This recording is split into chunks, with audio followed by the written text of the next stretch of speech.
Imported items پر پابندی لگا دی گئی ہے۔ ماہر معاشیات مزمل اسلم اور مہتاب حیدر ساتھ موجود ہیں۔ آپ دونوں کا بہت شکریہ۔ سب سے پہلے مزمل اسلم سے جاننا چاہیں گے، سر یہ بتائیے گا کہ تمام غیر ضروری لگژری آئٹم کی امپورٹ پر پابندی لگا دی گئی ہے۔ حکومت کا امپورٹڈ گاڑیوں اور لگژری آئٹم کی درآمد پر بھی پابندی لگانے کا فیصلہ سامنے آیا ہے۔ اس پر معاشی صورتحال پر کیا اثرات مرتب ہوں گے، ایلیبریٹ کیجیے گا تھوڑا۔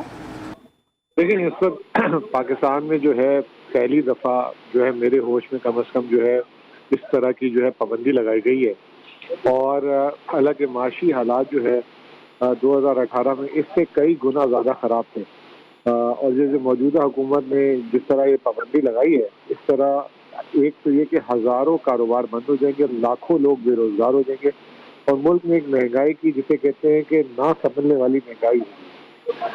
یہ فیصلہ بالکل جسے کہتے ہیں قابل عمل نہیں ہے، اور یہ حکومت کو آئندہ آنے والے 15 دن سے مہینے میں اس کا احساس ہو جائے گا، اور اس سے زر مبادلہ اگر یہ سمجھ لیں کہ اس کی بچت ہو جائے گی، اس میں اتنا بڑا فرق نہیں پڑے گا۔ اصل فرق جو ہے اس وقت ملک میں جو ہے تیل، انرجی، جو را مٹیریل، اس کی قیمتوں میں ہوش ربا اضافہ ہے۔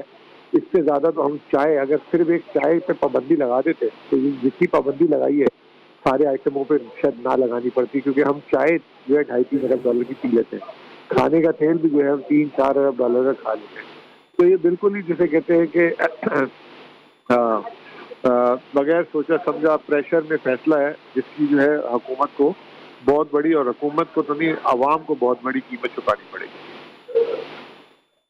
جی بالکل، اور اس کا خمیازہ عوام کو ہی بھگتنا پڑے گا غالباً۔ مزمل اسلم صاحب ساتھ ہی رہیے گا، ہمیں جوائن کر چکے ہیں مہتاب حیدر صاحب بھی، ان کی جانب بھی بڑھتے ہیں۔ سر فرمائیے گا، لگژری آئٹمز پر جو درآمد تھی اس پر اب پابندی عائد کر دی گئی ہے حکومت کی جانب سے، کیسے دیکھ رہے ہیں اس فیصلے کو اور اس کا امپیکٹ کیا ہوگا؟ کیونکہ ڈالر مستقل جو ہے بڑھ رہا ہے، اور اس کا خمیازہ بھی اب عوام کو ہی بھگتنا پڑے گا مہنگائی کی صورت میں۔ دیکھیں، بنیادی طور پہ جو مسئلہ ہے وہ یہ ہے کہ ڈالرز جو ہیں وہ نہیں ہیں، اور اگر آپ نے امپورٹس کو جو ہے وہ کم نہ کیا اور امپورٹ بل کو کم نہ کیا تو پاکستان جو ہے اگر میجر انجیکشن نہیں ہوتی اور آئی ایم ایف کا پروگرام ریوائو نہیں ہوتا تو پھر ہم ڈیفالٹ کی طرف بڑھیں گے۔ تو choice is difficult of course, کیونکہ چوائس جو ہے وہ آسان نہیں ہے، اور اس کی میں بنیادی وجہ جو ہے وہ آپ کے سامنے رکھنا چاہتا ہوں۔ وہ وجہ یہ ہے کہ اگر آپ پچھلے 8 ہفتوں میں دیکھیں تو تقریباً کوئی $6 بلین سے زیادہ کے foreign currency reserves held by state bank of Pakistan جو ہے وہ گرے ہیں۔ اس کا ڈیفینیٹلی پریشر جو ہے وہ عوام کے اوپر ہی آئے گا، چونکہ پالیسی ان ایکشنز کا جو نتیجہ ہے، اگر آپ اس ٹائم آپ دیکھ لیں کہ یہ بڑا آسان لگ رہا ہے کہ جو پی ٹی آئی نے کیا تھا اور انہوں نے وہ لینڈ مائنز بچھائی تھی، جن کو میں لینڈ مائنز کہتا ہوں، اور اس ٹائم بھی مزمل اسلم صاحب ابھی میرے ساتھ موجود ہیں اور یہ اس بات کی گواہی دیں گے کہ جب شوکت ترین صاحب نے یہ اناؤنس کر رہے تھے تو میں نے اس ٹائم بھی یہ کہا تھا کہ آپ یہ لینڈ مائنز بچھا رہے ہیں سر۔ اس ٹائم انہوں نے کہا تھا کہ یہ ساری کی ساری فنڈڈ سبسڈیز ہیں، جو کہ فنڈڈ سبسڈیز نہیں تھیں، یہ بات میں اسٹیبلش ہوا۔ تو بنیادی طور پہ وہ بھی پالیسی غلط تھی، اور اب جو آ کر یہ بھی ان ایکشن لے رہے ہیں اور ہیپیزڈلی جو ہے وہ چیزوں کو چلا رہے ہیں، یہ بھی غلط کر رہے ہیں۔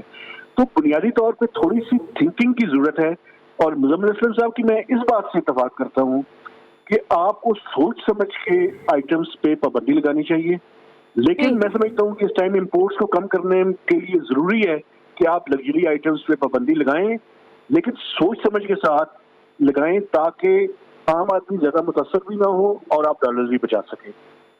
ٹھیک ہے سر، آپ کا پوائنٹ آ گیا ہے۔ اب پھر بات کر لیتے ہیں مزمل صاحب سے۔ جیسا کہ مزمل صاحب، مہتاب حیدر صاحب کہہ رہے ہیں کہ آپ لوگ لینڈ مائنز بچھا کے گئے ہیں، ساتھ ساتھ سر $22 ارب کی آپ لوگ بات کرتے ہیں کہ آپ لوگ چھوڑ کے گئے تھے، یعنی کہ پاکستان تحریک انصاف کی گورنمنٹ۔ تو یکدم کیا ہو گیا سر کہ ریزروز اتنے کم ہو گئے ہیں؟